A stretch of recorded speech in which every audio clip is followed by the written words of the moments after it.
EDC Kranj zasebna šola je bila ustanovljena pred 18 leti, 1996, zaradi spleta okoliščin, ki so zaznamovale mojo poklicno pot.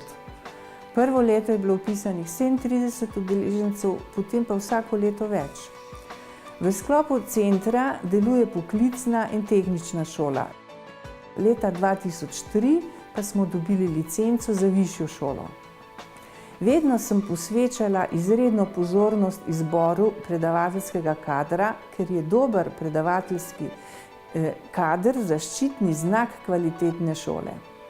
Rezultat tega dela je, da smo v teh letih izšolali čez 600 gradbenih tehnikov, 900 udeležencev se je izšolalo za razne gradbene poklice, zidarje, tesarje, slikopleskarje, pečarje in ponašamo se že z čez 400 diplomanti višje šole. To so številke, na katere smo res lahko ponosni. Sedaj smo se že toliko kadrovsko in strokovno okrepili, da se lahko poglobimo v ponovno oživitev starih tehnik poslikav sten, ki so se preizkusile in uveljavile skozi stoletja in imajo to neprecenljivo vrednost, da so iz naravnih, zdravju neškodljivih sestavin, kamor spada predvsem apno, ki je barva in vezivo obenem, potem glina, naravna olja, razni voski in smole. Odslej bodo tečaji barvanja v naravnih tehnikah v naši stalni ponudbi, ker smo pridobili certifikat za izobraževanje za pridobitev nacionalne poklicne kvalifikacije za poklic slikopleskar, restavratorski sodelavec. Naša vizija je, da usposobimo naše udeležence in študente za poklicno konkurenčnost. Obvladovanje lastnega poklica je, kot bi imel svojo trdnjavo.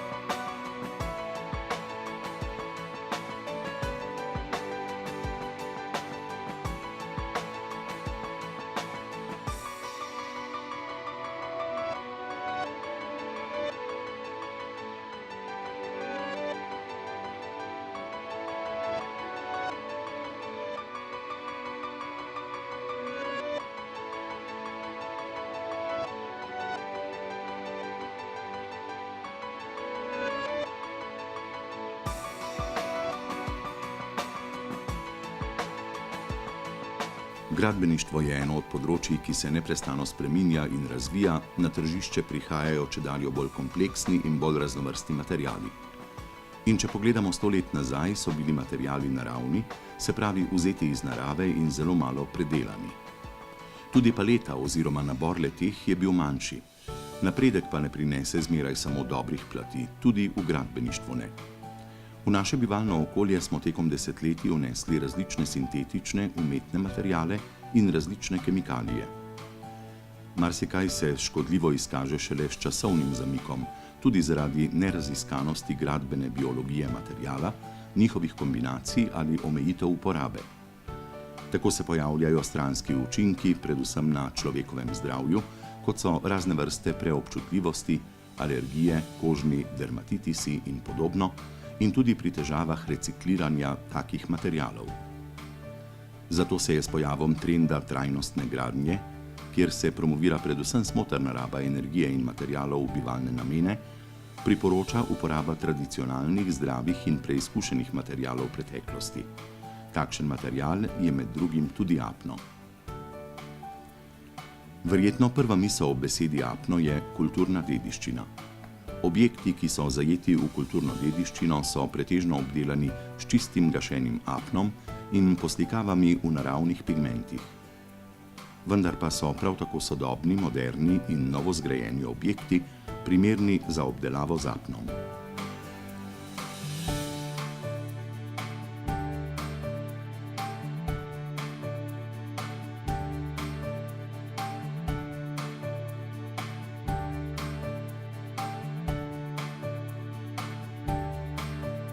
Apno za notranje ali zunanje beljenje oziroma tako imenovano apneno barvo so tekom zadnjih let izboljšali in ga približali uporabnikom celo v taki obliki, kot so na tržišču sintetični konkurenčni materiali.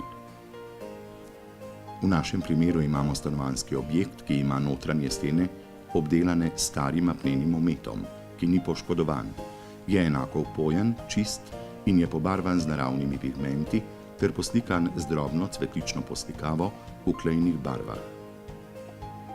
Cvetlični ornamenti so izdelani s tehniko šabloniranja, o kateri bomo pozneje spregovorili še več.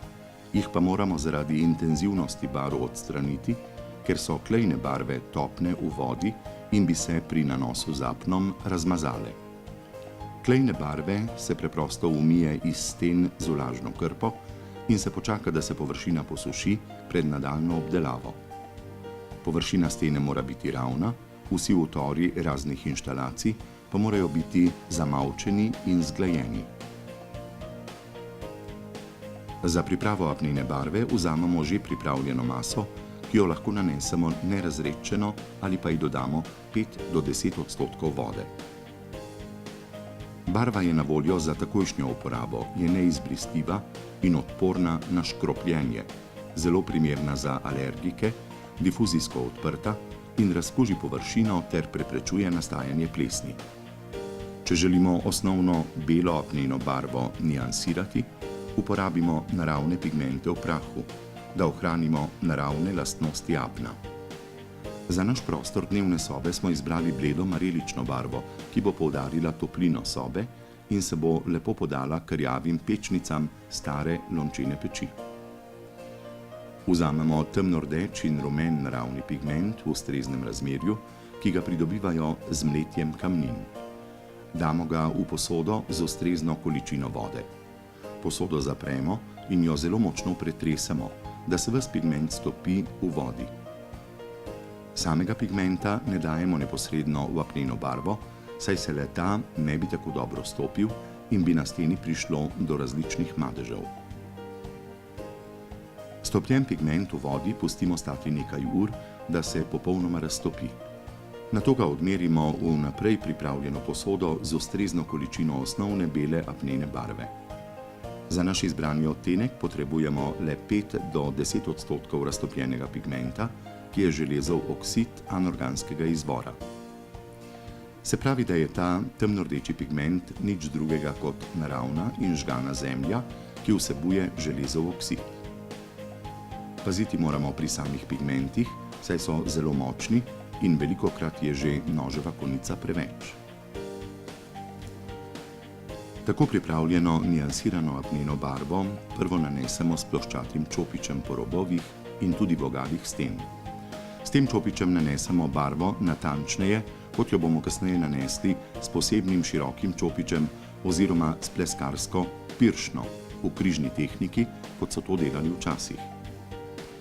To pomeni, da prvi premaz nanašamo horizontalno, drugega pa vertikalno, z namenom, da zapolnimo vse luknje in dosežemo maksimalno prekrivnost. Na površinah, ki so manj upojne, recimo, da je na stenah že izveden star in dovolj ohranjen belež, kot v našem primeru, bi lahko uporabili valček.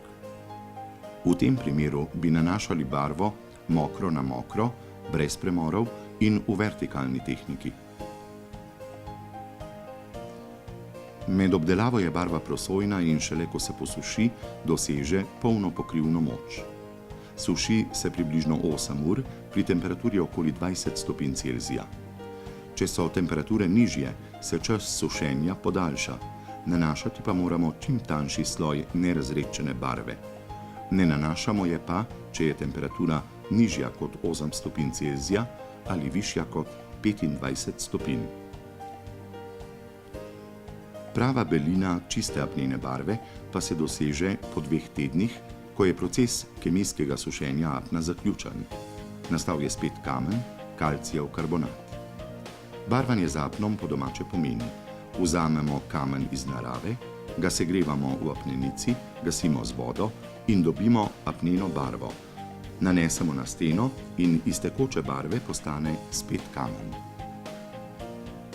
Ko se površina popolnoma posuši, lahko začnemo z raznimi tehnikami vzorčenja sten. Kot prvo bomo uporabili valčkanje.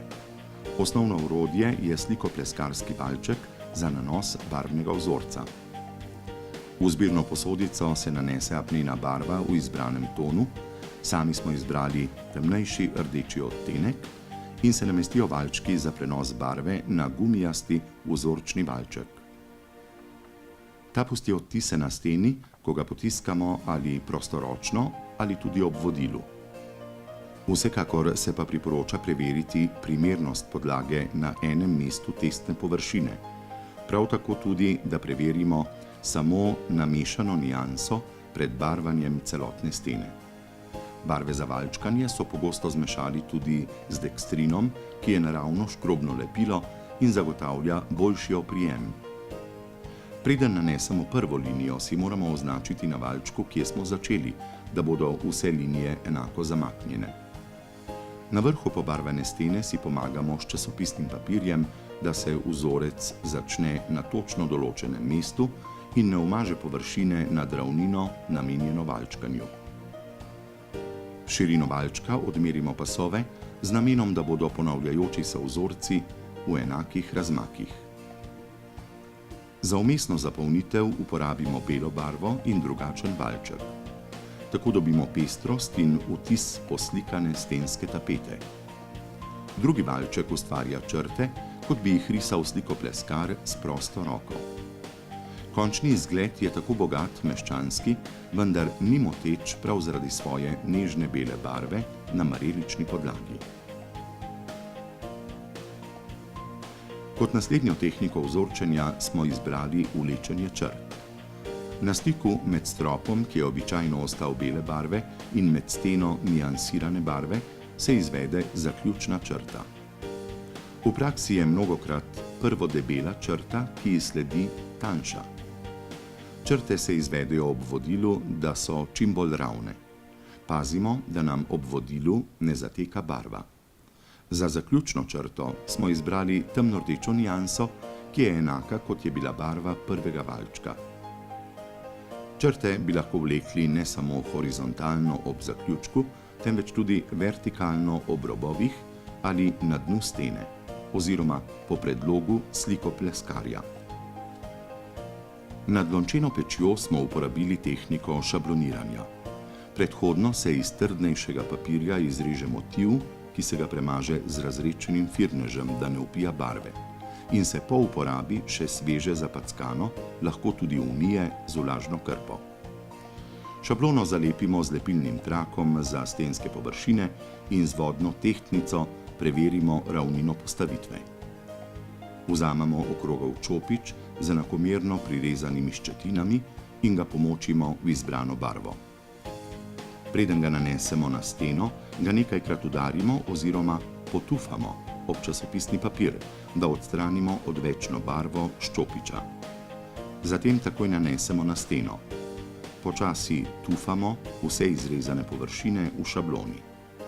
Preden jo odstranimo, preverimo, ali je celotna površina enakomerno prepojena z barvo. Previdno jo odstranimo. To ponovimo na drugi strani, da dobimo simetričen motiv.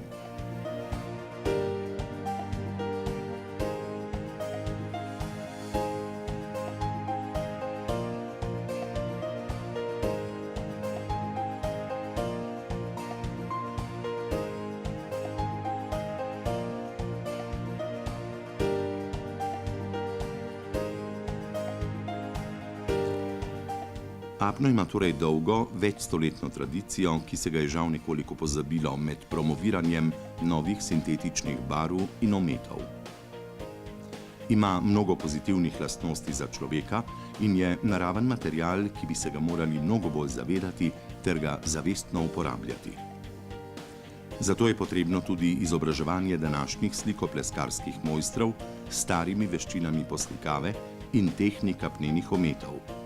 Jim ponovno predstaviti in približati sam material, med drugim tudi izpopolnjen, ter spodbuditi tako njih kot tudi končne uporabnike k obujanju uporabe le-tega in s tem tudi naravnih barv v sodobni bivalni arhitekturi, da bo tudi samo bivanje v naših prostorih postalo in ostalo zdravo.